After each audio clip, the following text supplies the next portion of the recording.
Um, you know, I like what the changes that I can affect in interiors and what I can do, how I can help people in that realm. Well, it's obviously a passion, and the passion comes through in what you're talking about too. I want to take just a few minutes and talk about your first time getting published, and maybe a few recommendations about how people can get published, because I know that's one of the biggest questions that most designers have. And I think that it's easier than anybody imagines. It is easier. And it's this mystery that I think I think that people, if they knew a couple of secrets, which I'm happy to share, it does open a different world. And my story certainly was one of those. And it's kind of funny. I had just moved back to Denver a few months before and started up my business, and I really started with nothing. I came back, you know, knowing it was the right move. My parents thought I was crazy. They thought I would have so many more opportunities in LA, and as much as they wanted me to come back, they were nervous that it would be a difficult road and it would be hard to start this on my own. But I had one client. I had been coming back and forth for a couple of months doing some work. It was actually my college roommate and her husband.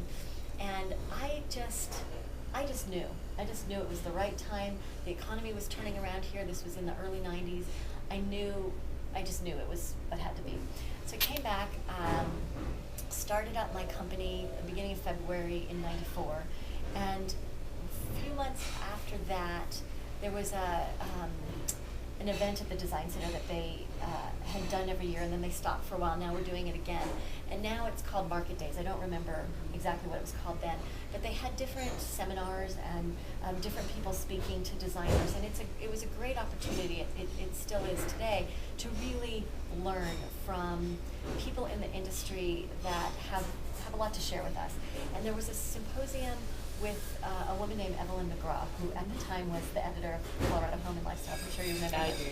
And I, was so green at the time and went and sat so wide-eyed in her talk. Her talk was about how to get published. And I remember sitting in there just soaking it all in and everything she said. And at the end of the talk, I went up and I introduced myself to her. And I said, so naively, that I had these snapshots, these photographs of my own home, which I was so proud of. It was the first place that I had owned. It was a tiny little Victorian cottage in Congress Park, and I was so proud of it. And I think, because it was the first time that I owned something and I could affect change in it, I could paint it, I could do what I want to it, I could put holes in the wall. And I remember telling her about it, and she said to me, well, all you need to do is, here's my card, send me a few snapshots, they don't have to be professional, and I'll take a look at it and I'll get back to you. Well, that wasn't enough for me. So I said, well, if you can wait a couple minutes, I have them in the car, I'd love to run and get them. And I think I really took her by surprise. I can see a little your bit face. tenacious, So she said, okay. And I ran and I got the pictures and I came back and I showed them to her. And she said that she thought they were great and she really loved them. And to be honest, I wasn't sure if she was just appeasing me to get me off her back, or if she was serious. But she said that she would, that she wanted me to meet her art director, who at the time was Elaine St. Louis, who is a woman who's now a scout for Meredith Publications. And she is somebody who is looking at designers' projects for publication. But she introduced me to Elaine, and it did take a while for all of this to transpire, because I think what people don't realize is that, from the time that somebody says, okay, we want to photograph this, we want to publish it, it can be a while before it actually gets photographed, and then it can really be a while before it actually gets published. And the local things are usually quicker than some of the nationals, which you may not end up seeing on a newsstand for a year.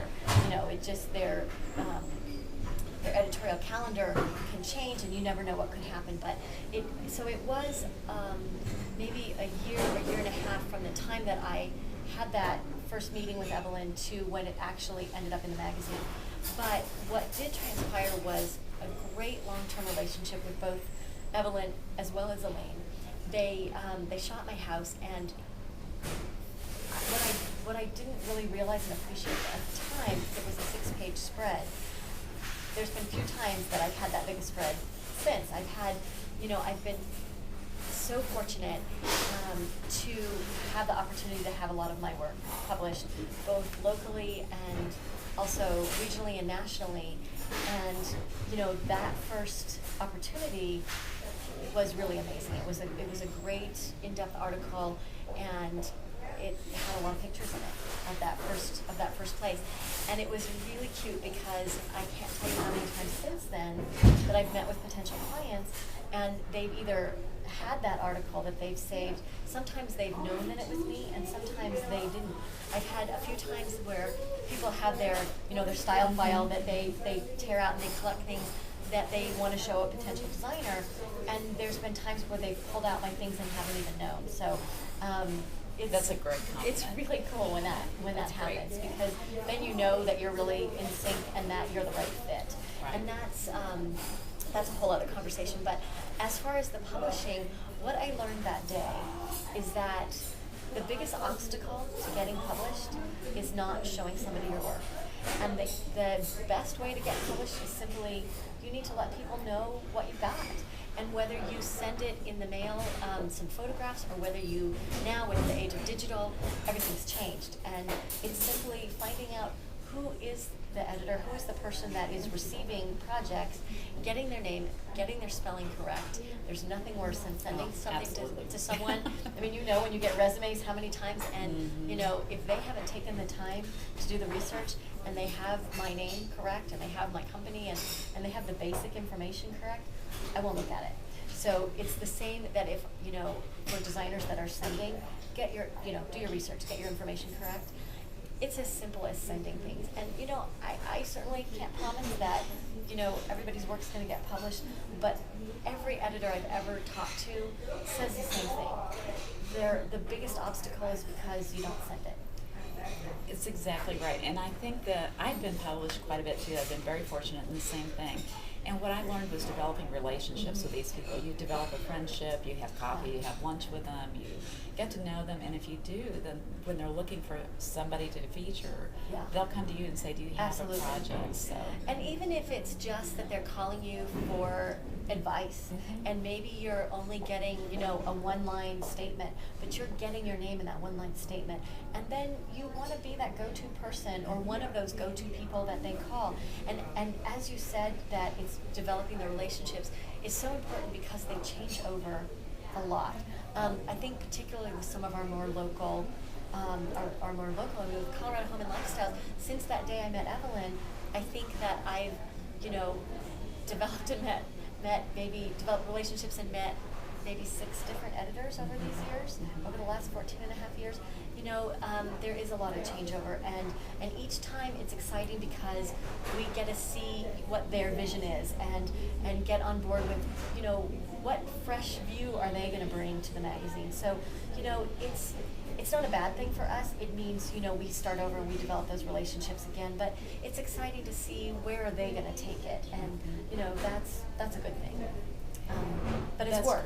That's very, very helpful, and I really appreciate your time today. I know this has been, we could talk for hours. There's so many things that you have to offer to the group, and I do hope you'll come back and let us do another interview. This has been great, so thank you for Thanks the so opportunity. much.